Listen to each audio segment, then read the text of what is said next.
بسم اللہ الرحمن الرحیم۔ قارون کا انجام۔ قارون حضرت موسیٰ علیہ السلام کے چچا یسر کا بیٹا تھا اور بہت ہی شکیل اور خوبصورت آدمی تھا، اسی لیے لوگ اس کے حسن و جمال سے متاثر ہو کر اس کو منور کہا کرتے تھے، اور اس کے ساتھ ساتھ اس میں یہ کمال بھی تھا کہ وہ بنی اسرائیل میں تورات کا بہت بڑا عالم اور بہت ہی ملنسار اور بااخلاق انسان تھا، اور لوگ اس کا بہت ہی ادب و احترام کرتے تھے۔ لیکن بے شمار دولت اس کے ہاتھ آتے ہی اس کے حالات میں ایک دم تغیر پیدا ہو گیا اور سامری کی طرح منافق ہو کر حضرت موسیٰ علیہ السلام کا بہت بڑا دشمن ہو گیا اور اعلیٰ درجے کا متکبر اور مغرور ہو گیا۔ جب زکوٰۃ کا حکم نازل ہوا تو اس نے حضرت موسیٰ علیہ السلام کے روبرو یہ عہد کیا کہ وہ اپنے تمام مال میں سے 1000 حصہ زکوٰۃ نکالے گا، مگر جب اس نے مال کا حساب لگایا تو ایک بہت بڑی رقم زکوٰۃ کی نکلی۔ یہ دیکھ کر اس پر ایک دم حرص و بخل کا بھوت سوار ہو گیا اور وہ نہ صرف زکوٰۃ کا منکر ہو گیا بلکہ عام طور پر بنی اسرائیل کو بہکانے لگا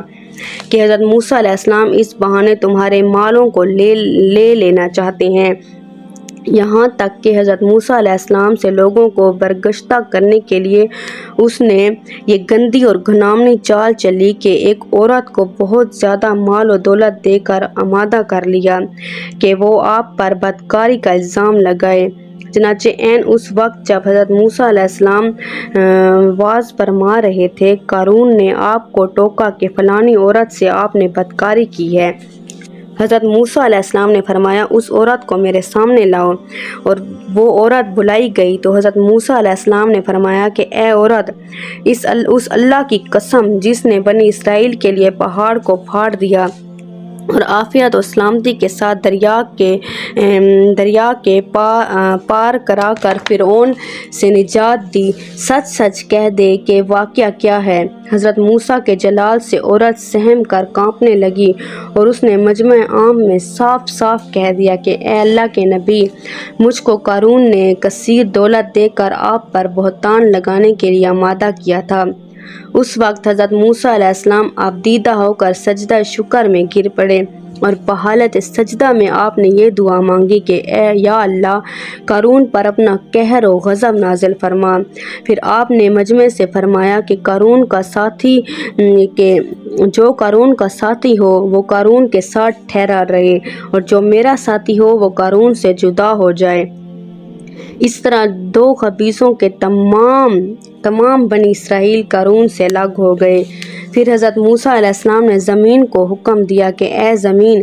تو اس کو پکڑ لے، تو قارون نے ایک دم گھٹنوں تک زمین میں دھس گیا، اور پھر آپ نے دوبارہ زمین سے یہی فرمایا تو وہ کمر تک زمین میں دھس گیا۔ یہ دیکھ کر قارون رونے لگا، بلبلانے لگا اور قرابت اور رشتہ داری کا واسطہ دینے لگا، مگر آپ نے کوئی التفات نہ فرمایا، یہاں تک کہ وہ بالکل زمین میں دھس گیا۔ اور دو آدمی جو اس کے ساتھی ہوئے تھے لوگوں سے کہنے لگے کہ حضرت موسیٰ نے قارون کو اس لیے دھسا دیا ہے کہ قارون کے مکان اور اس کے خزانوں پر خود قبضہ کر لیں گے۔ تو آپ نے اللہ تعالیٰ سے دعا کی کہ قارون کا مکان اور خزانہ بھی زمین میں دھس جائے۔ چنانچہ قارون کا مکان جو سونے کا تھا اور اس کا سارا خزانہ سبھی کے سبھی زمین میں دھس گئے۔ اور اس کو قرآن کی زبان سے سنیے، اللہ تعالیٰ کا ارشاد ہے کہ ہم نے قارون کو اتنے خزانے دیے تھے کہ ان خزانوں کی کنجیاں ایک مضبوط اور طاقتور جماعت بمشکل اٹھائی جا سکتی تھی۔ اور قرآن میں ہے کہ بے شک قارون حضرت موسیٰ کی قوم میں سے تھا، پھر اس نے ان پر ظلم کیا اور ہم نے اس کو اتنے خزانے دیے تھے جن کی کنجیاں ایک طاقتور جماعت پر بھاری تھی۔ اور حضرت موسیٰ علیہ السلام نے قارون کو جو نصیحت فرمائی وہ یہ ہے کہ جس کو قرآن مجید میں بیان فرمایا ہے۔ اس خیر خواہی والی نصیحت کو سن کر قارون حضرت موسیٰ علیہ السلام کا دشمن ہو گیا۔ غور کیجیے کہ کتنی مخلصانہ اور کس قدر پیاری نصیحت ہے جو حضرت موسیٰ علیہ السلام کے ساتھ ساری قوم قارون کو سناتی رہی کہ جب قارون سے اس کی قوم نے کہا کہ اترا کر مت چل، بے شک اللہ اترانے والوں کو پسند نہیں فرماتا، اور جو مال اللہ نے تجھے دیا ہے اس سے آخرت کا گھر طلب کر اور دنیا میں اپنا حصہ نہ بھول، اور احسان کر جیسا کہ اللہ نے تجھ پر احسان فرمایا ہے، اور زمین میں فساد مت تلاش کر۔ لیکن قارون نے اپنے مال کے گھمنڈ میں اس مخلصانہ نصیحت کو ٹھکرا دیا اور خوب بند سور کر تکبر اور غرور سے اتراتا ہوا قوم کے سامنے آیا اور حضرت موسیٰ کی بدگوئی اور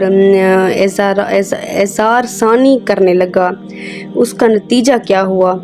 اس کو قرآن کی زبان سے سنی اور خدا کی اس قاہرانہ گرفت پر خوف الہی سے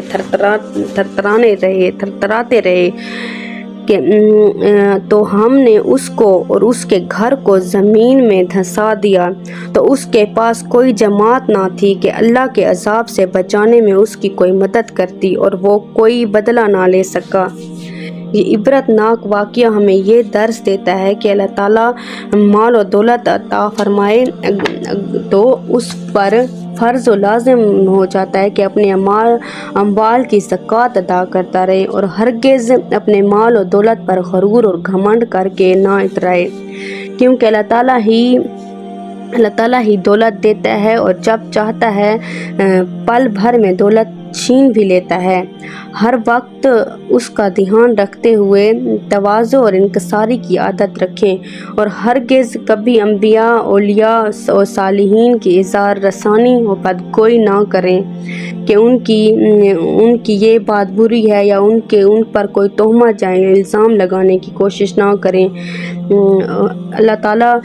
ہر چیز پر قادر ہے، اللہ تعالیٰ ہر چیز کو جاننے والا ہے، اور اگر وہ مال و دولت دے تو اس میں ہمیں کبھی بھی غرور اور تکبر نہیں کرنا چاہیے، کیونکہ دیتا بھی اللہ تعالیٰ ہے اور لیتا بھی اللہ تعالیٰ ہی ہے۔